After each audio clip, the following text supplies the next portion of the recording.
Good morning बच्चों। आज हम लोग कक्षा 10 से लोकतांत्रिक राजनीति का अध्याय 2 में संघवाद के बारे में पढ़ेंगे। सबसे पहले संघवाद का परिचय से परिचित होंगे। परिचय। पिछले अध्याय में हमने गौर किया था कि शासन के विभिन्न स्तरों के बीच सत्ता का ऊर्ध्वाधर बंटवारा आधुनिक लोकतंत्रों में सत्ता की साझेदारी का एक अहम रूप है। इस अध्याय में हम सत्ता के बंटवारे के इसी स्वरूप पर विचार करेंगे। इसे आमतौर पर संघवाद कहा जाता है।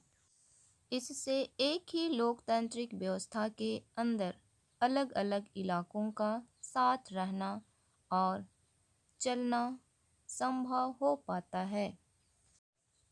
अध्याय के शेष हिस्से में भारत के संघवाद के सिद्धांतों और व्यवहारों को समझने की कोशिश की गई है।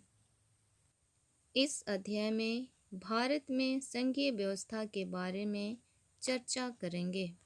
बच्चों, आइए हम देखते हैं संघवाद क्या है।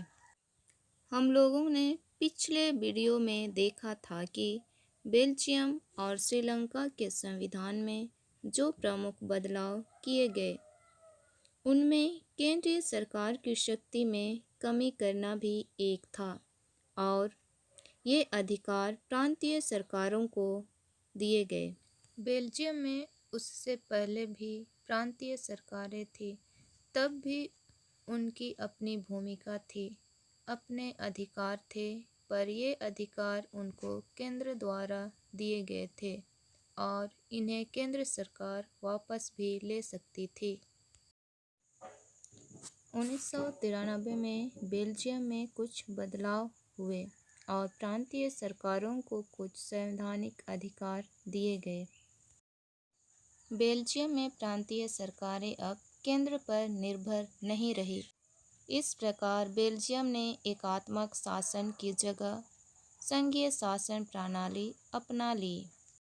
श्रीलंका में व्यवहारिक रूप से अभी भी एकात्मक शासन व्यवस्था है, जिसमें केंद्र सरकार के पास ही सारे अधिकार हैं। श्रीलंका के तमिल नेता चाहते थे कि देश में सच्चे अर्थों में संघीय शासन व्यवस्था कायम हो।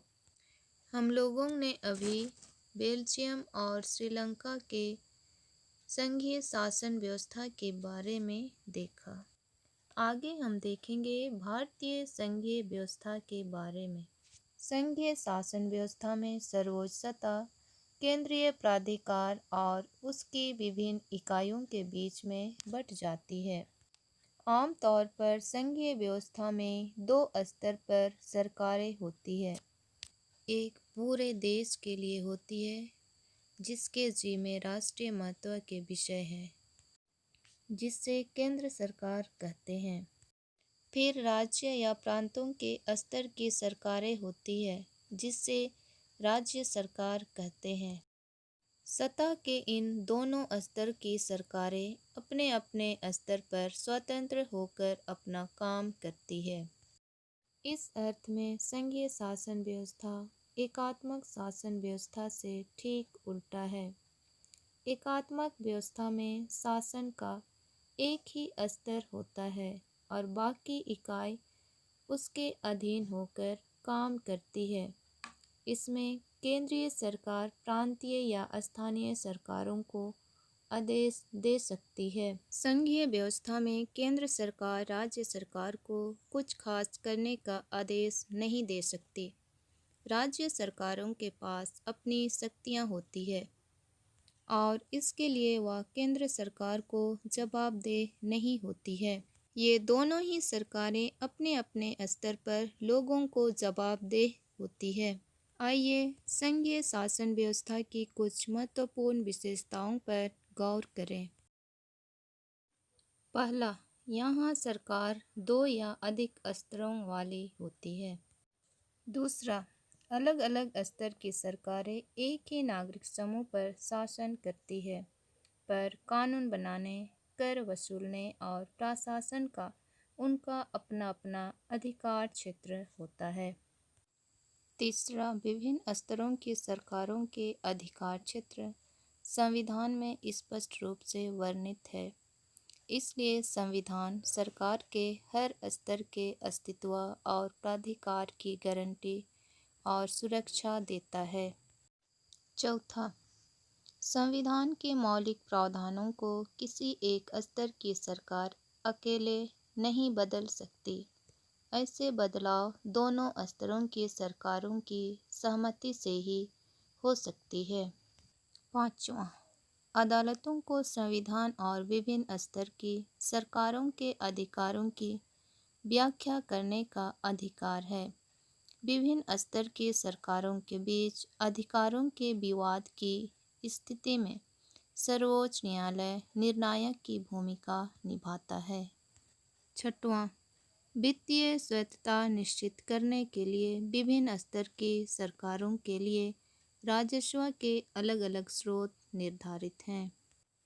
सातवां, इस प्रकार संघीय शासन व्यवस्था के दोहरे उद्देश्य हैं: देश की एकता की सुरक्षा करना और उससे बढ़ावा देना तथा इसके साथ ही क्षेत्रीय विविधताओं का पूरा सम्मान करना।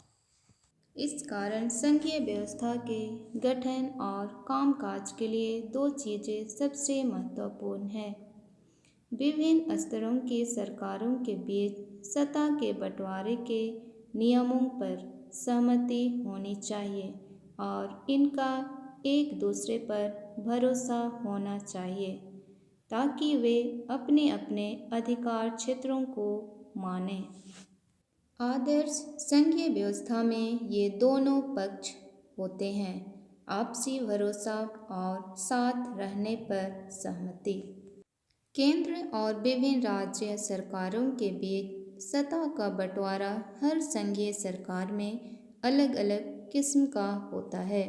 सभी देश अपने अपने तरीका से देश के शासन व्यवस्था का बंटवारा करते हैं, जैसे कि हम लोग ने बेल्जियम और श्रीलंका के बारे में पढ़ा। अगले वीडियो में हम लोग भारत में संघीय व्यवस्था के बारे में चर्चा करेंगे। धन्यवाद।